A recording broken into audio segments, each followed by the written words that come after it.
शिवसेना के प्रवक्ता संजय राउत का बयान ये है कि बीजेपी की साजिश है ये। बीजेपी ने ऑपरेशन लोटस शुरू किया है, हमारे विधायकों को अगवा किया और पुलिस के पहरे में रखा गया। अभिषेक हमारे साथ जुड़ गए हैं। अभिषेक जी, अपनी तरफ से तो जैसे अंग्रेजी में कहा जाता है ब्रेव फेस, ये दिखाने की कोशिश की सब कुछ ठीक है, लेकिन ठीक नहीं है। अगर आपके 21-22 विधायक उठ करके कहीं और चले जाएं, उसके बाद आप ये बोलें कि सब ठीक हो जाएगा और ये भाजपा की वजह से, असली सवाल तो यही है ना कि ये हुआ इसलिए क्योंकि आपके घर में अंतरकलह थी। देखिए, मैं थोड़ा सा चीजों को पर्सपेक्टिव में लाने की कोशिश करता हूँ। डीके शिव कुमार जब आए थे और कांग्रेस कर्नाटक में जब टूट रही थी, वहां पर टूट फूट हो रही थी, तो ऐसे ही कहा गया था कि हमारे लोगों को अगवा कर लिया, साहब लेके चले गए, साहब हमारे को ये तो ऑपरेशन लोटस चल रहा है। लेकिन असल में मसला ये है कि अगर किसी मुख्यमंत्री के पास नंबर्स हैं और लोकतंत्र में और इस किस्म की सियासत में, तो जिसके पास नंबर है उसे अपने नंबर्स दिखा देने चाहिए। नंबर क्यों नहीं दिखा रहे हैं उद्धव ठाकरे अभी तक? वो चाहते तो अंदर से एक तस्वीर हमारे पास भेज देते। ये जो वायरल का युग चलता है, इसमें सारा कुछ किया जा सकता है। वो हमें बता देते कि उनके पास कितने नंबर हैं। क्यों नहीं बता रहे हैं? क्योंकि उनको ये मैं बिल्कुल जिम्मेदारी के साथ कह रहा हूं कि नंबर्स कम है, मुख्यमंत्री के पास नंबर्स कम है। और जो हमारी बातचीत चल रही है लगातार सूत्रों के हवाले से, वो इस बात की ओर इशारा कर रही है कि असली शिवसेना तो दरअसल शिंदे साहब के पास चली गई है।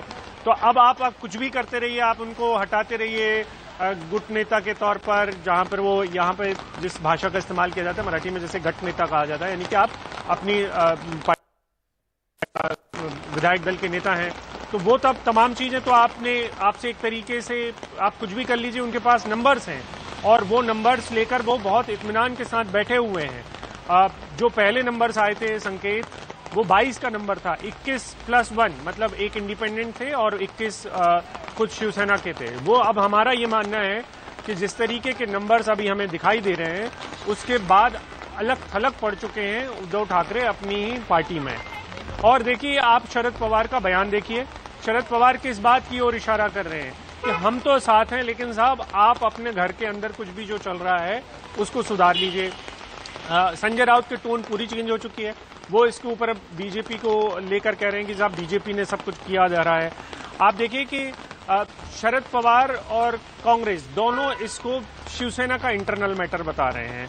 और शिवसेना, आज शरद पवार ने जो बयान दिए वो बहुत, अगर समझदारी से आप उनको पढ़ना चाहें तो आप देखिए, वो कह रहे हैं कि वो जो कहेंगे, यानी कि शिवसेना जो कहेगी वो हम तैयार हैं उस मसले पे। इसका मतलब क्या है? इसका मतलब ये है कि शिवसेना अगर अपने यहाँ से पे कोई भी ऑफरिंग अगर कल को एकनाथ शिंदे को करना चाहती है और वो उनको किसी और जगह पे बिठाना चाहती है, या मुख्यमंत्री के तौर पर मुख्यमंत्री के तौर से हटना चाहते हैं खुद मुख्यमंत्री तो उद्धव ठाकरे, तो ये तमाम चीजें शिवसेना को तय करनी है। हमारा इसमें कोई रोल नहीं है। जो नंबर्स है मेरे पास संकेत, वो बताने के लिए काफी है कि एकनाथ शिंदे की तमाम लोग सुनेंगे। और अब देखिए, जो चूंकि हमारा काम विकल्प बताना है, जब ये सरकार बन रही थी तब मैंने ये कहा था कि हो सकता है कि शिवसेना, कांग्रेस और एनसीपी मिलकर सरकार बना ले, जब यहाँ पर सरकार बनने की पहली ऐसी सुगबुगाहट शुरू हुई थी।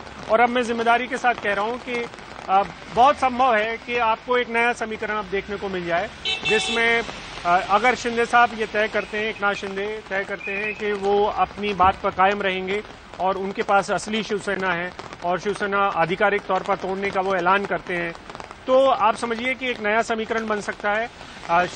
एकनाथ शिंदे की पार्टी, यानी कि दूसरी वाली शिवसेना और ये वाले बीजेपी मिलकर सरकार बनाने के पास नंबर्स हैं। 134 का नंबर बार बार मैं सुबह से बता रहा हूं अपने दर्शकों को संकेत, वो इसलिए बता रहा हूं क्योंकि देखिए, जो वोटिंग हुई है राज्यसभा में, जो वोटिंग हुई और जो वोटिंग विधान परिषद के चुनाव में हुई है, जिसमें इसमें आपको साफ साफ पता चल जाता है कि कौन किसके पास कितने पाले में है।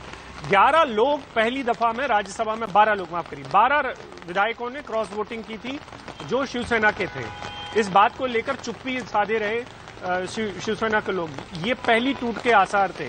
तुरंत ही विधान परिषद का चुनाव था जिसमें अपना गढ़ नहीं बचा पाए उद्धव ठाकरे, और जो कुछ विधान परिषद की वोटिंग, कल जो विधान परिषद की वोटिंग हो रही थी, उस वोटिंग में जो आखिरी वक्त में जो कुछ हुआ है उससे सब कुछ समझ में आ जाएगा कि क्या क्या चल रहा था। एकनाथ शिंदे को बार बार आदित्य ठाकरे बुला रहे थे कि आप हमारे साथ आइए। एक जो सामूहिक पिक्चर होती है जिसमें धन्यवाद दिया जाता है, उसमें एकनाथ शिंदे नहीं आए। एकनाथ शिंदे अपने लोगों के साथ 8-10 लोगों के साथ लगातार बात कर रहे थे, और जब विधान परिषद के रिजल्ट आते उसके पहले ही एकनाथ शिंदे ने पैकअप करके अपने साथियों के साथ चले गए। और ये जो ढुंढाई है ये शाम को 7 बजे के बाद शुरू हुई कि एकनाथ शिंदे कहीं चले गए और उनके साथ ही चले गए। हाँ। आपकी मंत्रिमंडल के मंत्री जा चुके हैं एकनाथ शिंदे के साथ, तो इससे ज्यादा यहाँ के मुख्यमंत्री को और क्या झटका लगेगा। अब जो विकल्प हैं वो बहुत कुछ बचे नहीं है उद्धव ठाकरे के पास। उद्धव ठाकरे को या तो सरेंडर करना होगा एकनाथ शिंदे के सामने पूरी तरीके से, या फिर पार्टी को टूट जाने देना होगा और लड़ना होगा बहुत कम नंबर के साथ। बहुत ही बढ़िया पर्सपेक्टिव दिया है अभिषेक जी ने, पूरा इसको पर्सपेक्टिव में रखा है। उनका ये कहना है कि शिंदे फैक्शन शिवसेना की और जो मुख्य रूप से शिवसेना है, ये हो सकता है आगे चल के अलग भी हो जाए, लेकिन अगर वो टूट के एक अलग दल बनते हैं तो एंटी डिफेक्शन लॉ से बचने के लिए 56 में से 37 विधायक एकनाथ शिंदे के साथ होने चाहिए। क्या इतने हैं? ये गणित देखनी होगी।